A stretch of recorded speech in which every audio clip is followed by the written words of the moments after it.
Hello friends, welcome to our YouTube channel. In this video I'm going to tell you about how you can use multiple user feature in your Motorola smartphone.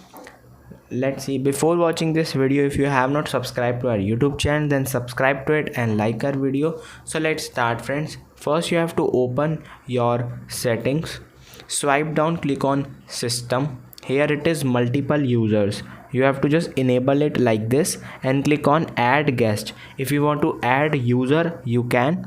I have add guest, then click on switch to guest. It is switching to guest mode, and now you can see it is all the data shifted to the owner, and it is now a new.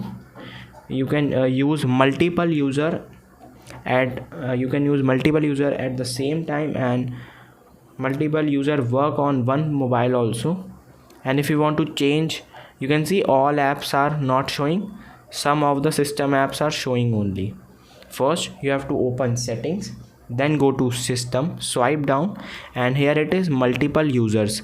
Click on exit guest mode, click on exit, and you can switching to owner. This is how you can switch. I hope you like this video. If you like this video, then subscribe to our YouTube channel for more helpful tips and tricks videos. See you next time.